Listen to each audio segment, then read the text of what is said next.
Hi friends, this is సహజ. ఇప్పుడు మీరు వింటున్నారు చేరువై దూరమేలా ఎపిసోడ్ 59. మిథున్ సంజన ఇంటికి చేరుకున్నారు. టచ్ వచ్చిన వాళ్ళని చూసి జలుబు చేస్తుంది, త్వరగా వెళ్ళి డ్రెస్ మార్చుకోండి అని అంది లలిత. మిథున్ సంజన ఎవరి గదిలోకి వాళ్ళు వెళ్లారు. సంజన డ్రెస్ మార్చుకుని తడిచిన జుట్టుని అలాగే విరబూసుకొని లలిత దగ్గరికి పరుగున వచ్చింది. జుట్టు డ్రై చేసుకోలేదేంట్రా, ఉంటూ తుడుస్తాను అంటూ లలిత టవల్ కోసం కదులుతుంటే, ఆంటీ మీకు ఒక గుడ్ న్యూస్ చెప్పాలి అంది సంతోషంగా. ఆనందంతో మెరిసిపోతున్న సంజన ముఖం చూసి, ఏంటమ్మా అది అని ఆత్రంగా అడిగింది లలిత. చెప్పడం కాదు, చూపిస్తాను, ఇప్పుడే వస్తాను అంటూ సంజన తలుపు తెచ్చుకున్న మిథున్ రూమ్లోకి వచ్చి వెడ్డింగ్ కార్డ్ గీసిన బొమ్మ కోసం వెతుకుతుంటే, ఏం వెతుకుతున్నావు అని అడిగాడు మిథున్. బెడ్ మీద పెట్టాను, కొంపదీసి గాలి కొట్టుకుపోయాయా అమ్మో అంటూ సంజన హడావిడిగా రూమ్ అంతా వెతుకుతుంటే, మిథున్ నవ్వుకుంటూ తన డ్రాలో దాచిన వెడ్డింగ్ కార్డ్ మరియు తను గీసిన బొమ్మను సంజనకి ఇచ్చాడు. ఓ దాచావా, ఇప్పుడే ఇస్తాను అంటూ హాల్లోకి వచ్చి లలిత పక్కన కూర్చొని, ఆంటీ ఇవి చూసాక మీరు చాలా థ్రిల్ అవుతారు అంటూ వాటిని లలిత చేతిలో పెట్టింది సంజన. లలిత మొదట బొమ్మ చూసి ఎవరిది బొమ్మ అనుకుంటూ కింద రాసిన అక్షరాలను చదివింది. నేను, నా సంజన, నా పిల్లలు. బొమ్మ ఎవరు గీశారో తెలియక లలిత సంజనను చూస్తుంటే, వెడ్డింగ్ కార్డ్ ఆమె చేతిలో పెట్టింది సంజన. మిథున్ సంజన ఫొటోస్తో వెడ్డింగ్ కార్డ్ చూసిన లలిత చేతులు చిన్నగా వణికాయి. ఆనందంతో ఆమె ఏడ్చేసింది. ఆంటీ ఏమైంది భయపడుతూ భుజాలు పట్టుకొని అడిగింది సంజన. మిథున్ పరిగెత్తుకుంటూ వచ్చి, అమ్మా ఎందుకు ఏడుస్తున్నావు అంటూ కంగారుగా ఆమె చెంపలు పట్టుకున్నాడు. ఈ రోజు కోసమే నేను నిన్ను వదిలేసి వెళ్ళిపోయానురా. నువ్వు కష్టాల్లో ఉన్న నా మనసును కష్టపెట్టుకొని నీకు దూరంగా ఉన్నాను అంది ఏడుస్తూ. ఏమంటున్నావమ్మా అర్థం కానట్లు చూశాడు మిథున్. ఆంటీ గతం మర్చిపోయిందని నేను నీకు చెప్పింది అబద్ధం మిథున్. నిన్ను నన్ను కలపడానికి ఆంటీ మనకు దూరంగా ఉంది అని చెప్పింది సంజన. మిథున్ షాక్ అయ్యాడు. కన్న పేగు కదులుతున్నా నిన్ను దూరం నుండి చూసి వెళ్ళేదాన్నే కానీ నీ దగ్గరికి రాలేకపోయానురా. అమ్మ అని నన్ను తలుచుకుంటూ నువ్వెంత ఏడ్చుంటావో, నా కోసం ఎంత తల్లటిల్లిపోయావో, నేను లేక ఉండలేక ఎంత నరకం అనుభవించి ఉంటావో. నీకు అంతటి బాధనిచ్చిందిరా ఈ కన్న తల్లి. ఏ తల్లి చేయని పని నేను చేశాను, నిన్ను చాలా క్షోభ పెట్టాను, నన్ను క్షమించురా అని బోరున ఏడుస్తూ మిథున్ని గుండెలకు హత్తుకుంది లలిత. నేను జీవితాంతం సంతోషంగా ఉండడానికే కదమ్మా నువ్వు నాకు దూరమైంది. తల్లి ఏం చేసినా అది బిడ్డ మంచి కోసమే అంటూ లలిత తలపై ఆప్యాయంగా నిమిరాడు మిథున్. ఆ దీప్తిని నువ్వు ప్రేమించకపోయింటే బాగుండురా. నేను అడిగినప్పుడే సంజనను పెళ్లి చేసుకోవడానికి ఒప్పుకునేవాడివి. ఇదంతా జరిగుండేదే కాదు అని అంది లలిత. అసలు నేను ప్రేమించింది దీప్తిని కాదమ్మా అంటూ సంజన వైపు చూస్తూ, నేను ప్రేమించింది సంజనను అని చెప్పాడు మిథున్. ఏంట్రా నువ్వంటుంది షాకు తడిగింది లలిత. మిథున్ జరిగిందంతా చెప్పాడు. చిన్న వలన ఇంతకు ముందే నాకు నిజం తెలిసింది అని చెప్పాడు మిథున్. నాకు కూడా తెలిసింది అని అంది సంజన. నేను నీకు కనిపించకుండా పారిపోయాను కదా అని ఆశ్చర్యంగా అడిగాడు మిథున్. నువ్వు టర్న్ అవుతుంటే చూశాను. మాస్క్ పెట్టుకుంటే నేను గుర్తుపట్టలేనా ఏంటి? జోయాగా వచ్చినప్పుడే నేను గుర్తుపట్టాను.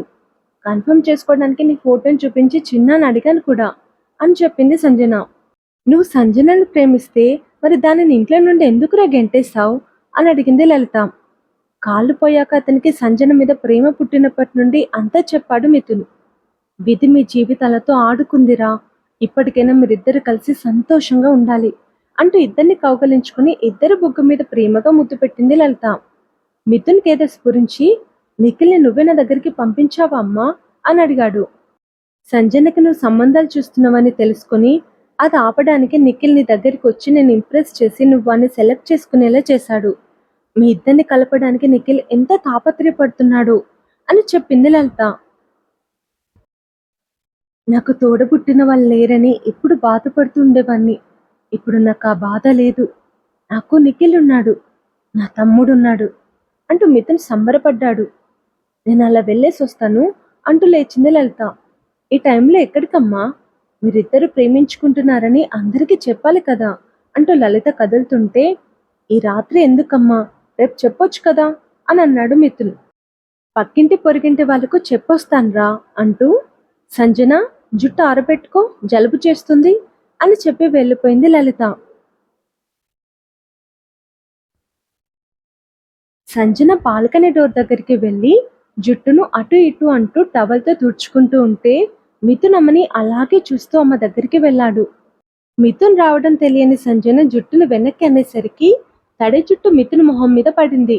మిథున్ తడి జుట్టును మెల్లిగా తన మోము నుండి జరిపి సంజన భుజం మీదకి వేశాడు.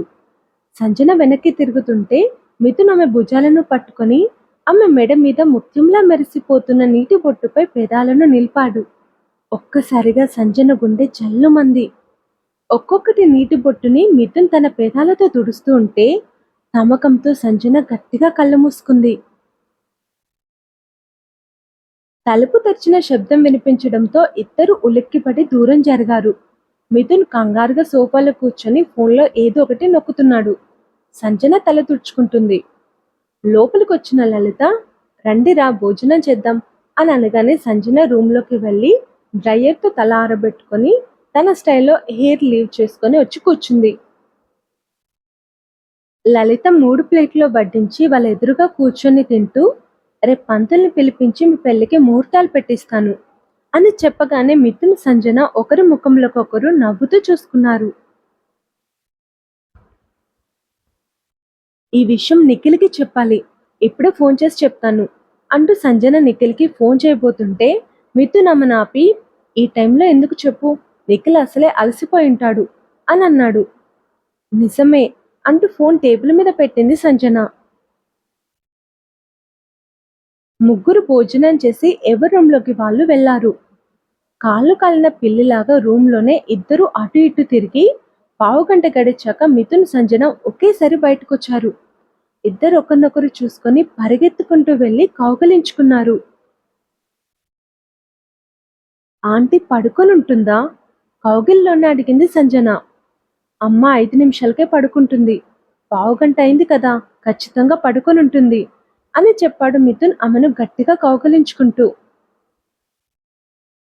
కాసేపు కౌగిల్లో సేద తీరాక మిథున్ సోఫాలో కూర్చొని సంజనను తన ఒడిలోకి లాక్కొని ఆమె చుట్టూ చేతులు బిగించాడు. కళ్ళు తెరిచేసరికి ఇదంతా కల అయిపోతుందేమోనని భయం వేస్తుందిరా. మిథున్లో కలవరం. సంజన మిథున్ చెంప మీద ప్రేమగా చేయి వేసి అతని కళ్ళలోకి ఆరాధనగా చూస్తూ, అందని చందమామవి నువ్వు, ఈ సాధారణమైన అమ్మాయి కోసం ఎంత ఆరాటపడ్డావు, ఎంత నరకం చూసావు అని కన్నీళ్లతో అంటుంటే, నేను కాదు, నువ్వు అందని చందమామవి. ఈ చందమామని ఈ అతి సాధారణమైన అబ్బాయి అందుకున్నాడా, లేక ఇదంతా కలనా అని కలవరపడుతూ అన్నాడు మిథున్. వెంటనే సంజన మిథున్ బుగ్గని కొరికింది.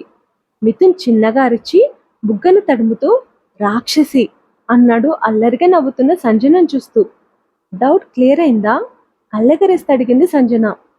ఇక్కడ కాదు, ఇక్కడ కొరికితే డౌట్ క్లియర్ అవుతుంది. పెదవుల మీద చేయి పెట్టి చూపిస్తూ కొంటెగా నవ్వాడు మిథున్. ఓ మై గాడ్, ఎప్పుడు గంభీరంగా కనిపించే నీలో ఇంత రొమాంటిక్ యాంగిల్ ఉంటుందని అస్సలు అనుకోలేదు అంటూ మిథున్ని కొత్తగా చూసింది సంజన. చూస్తావా అంటూ మిథున్ ప్రేమగా సంజన బుగ్గలు పట్టుకొని ఆమె పెదవులను అందుకున్నాడు. సంజన మిథున్ని గట్టిగా అల్లుకుపోయింది. సున్నితంగా మొదలైన ముద్దు గాఢంగా మారింది. కాసేపటికి ఇద్దరు పెదవులు వేరయ్యాయి.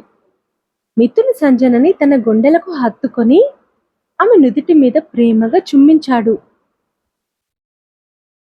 ఆ రాత్రంతా ఇద్దరు కబుర్లు చెప్పుకుంటూ ఉండిపోయారు. 4 గంటలకి సంజన నిద్రలోకి జారుకుంది. తన గుండెల మీద నిద్రపోతున్న సంజనను పట్టుకొని తల వెనక్కి వాల్చి నిద్రపోయాడు మిథున్. ఉదయం 6 గంటలకి నిద్ర లేచిన లలిత ఇద్దరిని అలా చూసి, నా పిల్లలకు ఎవరి దిష్టి తగలద్దు అనుకుంటూ మెటికలు విరిచి తిరిగి తన గదిలోకి వెళ్ళిపోయింది.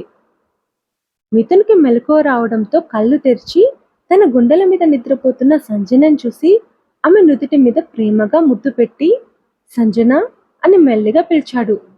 మిథున్ మరో 2 సార్లు పిలవడంతో సంజన మేలుకొని, ఇప్పుడే కదా పడుకున్నాను, ఎందుకు లేపావు అని నిద్ర మత్తులా అడిగింది. నీ రూమ్లోకి వెళ్ళి పడుకో అంటూ ఆమెను గదిలోకి పంపించి తన గదిలోకి వెళ్ళిపోయాడు మిథున్. ఆ తర్వాత జరగబోయేది నెక్స్ట్ ఎపిసోడ్లో తెలుసుకుందాం. ఈ ఎపిసోడ్ కనుక మీకు నచ్చితే లైక్ చేయండి, కామెంట్ చేయండి. Thank you. బాయ్.